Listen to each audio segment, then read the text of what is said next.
Subscribe कीजिए आपके अपने YouTube channel education for CBSE को और बेल आइकन को दबाइए ऐसे ही वीडियोस देखने के लिए।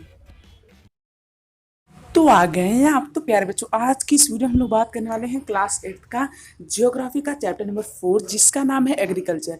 प्यारे बच्चों, एग्रीकल्चर एग्रीकल्चर से आप क्या समझते हैं? एक ऐसा चीज, एक ऐसा प्रोसेस जो पूरे देश को खाना खिलाता है, पूरे देश को जीवित करता है। बहुत ही इंपॉर्टेंट चीज है एग्रीकल्चर। इसीलिए प्यारे बच्चों एग्रीकल्चर को समझना भी हमारे लिए बहुत जरूरी है कि नहीं है?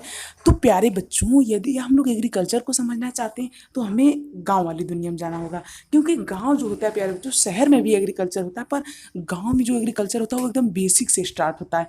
वहां पे प्यारे बच्चों आप लोग को सबसे बेस्ट एग्जांपल होगा, सबसे लार्ज स्केल में गांव में क्या होता है, एग्रीकल्चर होता है। ठीक, तो प्यारे बच्चों जो एग्रीकल्चर होता है ये हमें फूड ग्रेन्स प्रोवाइड करता है, और इसी के साथ साथ हमें जैसे वीट हुआ, राइस हुआ, माइलेट हुआ, और कोई भी चीज़ होगी तो एग्रीकल्चर से बहुत ही अच्छे तरीके से हमें मिल सकती है। ठीक, तो चलिए अब हम लोग इसे स्टार्ट करते हैं और जानते हैं कि एग्रीकल्चर कैसे होती है। देखिए प्यारे बच्चों, अब हम लोग स्टार्ट करेंगे एकदम बेसिक से।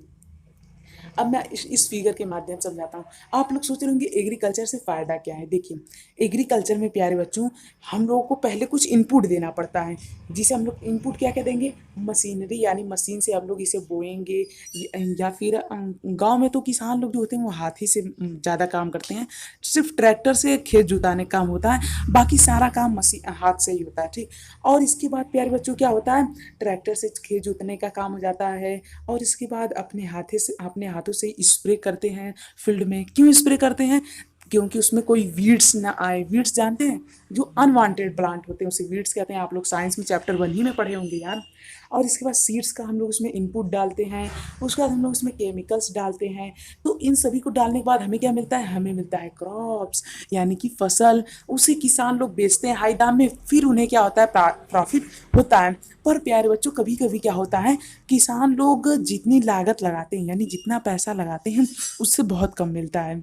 ठीक, तो इससे क्या होता है प्यारे बच्चों, वो लोग गुस्सा में कभी कभी ये सब जो अनाज होता है उसे कुएं में फेंक देते हैं। अब भाई सोचिए, आप ही हैं, आप कोई भी चीज़ मान लीजिए खरीद रहे हैं, 50 रुपये में खरीदे हैं ना, अब इसमें खूब मेहनत वहनत करके इसे बना दिए 100 रुपये के लायक, लेकिन आपको ये 40 में ही बिक रहा है मार्केट में, तो आपको कैसा लगेगा? तो इसी वजह से प्यारे बच्चों किसान लोग कभी कभी गुस्सा होकर के इसे कुएं में भी फेंक देते हैं। ठीक, तो यहाँ पे प्यारे बच्चों हमें फ़ायदा क्या होता है कि हमें जो खेती होती है उससे हमें इनपुट कुछ डालना पड़ता है, और इसके बाद हमें मिलता है, यानी कि जैसे मशीनरी हो गई, सीड्स हो गया और केमिकल हो गया, ये हम लोग अपने फील्ड में डालते हैं ताकि हमारी फील्ड प्रिवेंटेड रहे, अच्छा से अच्छा प्रोडक्शन हमें मिल सके।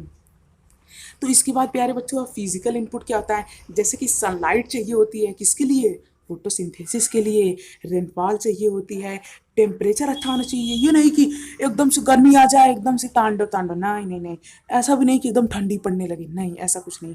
तो हमें ऐसा भी क्या चाहिए, इन्वायरमेंट चाहिए। और ऐसा नहीं कि स्लोप हो, स्लोप होगा तो क्या हो गया प्यारे बच्चों, सारी मिट्टी खेत में की बह जाएगी। इसी वजह से एक प्लेन सरफेस भी रहना काफ़ी ज़रूरी है। इसके साथ साथ हमें स्टोरेज की जगह रहना चाहिए, लेबर की जगह रहनी चाहिए, मशीनरी की जगह रहनी चाहिए, और केमिकल्स की भी जगह रहनी चाहिए। तो ये सब चीज़ें हैं जो हमें चाहिए होती हैं। ठीक, और ये सब चीज़ें हैं जो हम लोग लगाते हैं, और फिर हमें बदले में क्या मिलता है, बदले मिलता है क्रॉप। ठीक, तो ये सब हमारा इनपुट आउटपुट का सिस्टम है। अब प्यारे बच्चों हम लोग बात करेंगे टाइप ऑफ फार्मिंग के बारे में। इससे पहले यदि आप लोगों ने हमारे चैनल को सब्सक्राइब नहीं किया तो प्लीज़ कर दीजिए।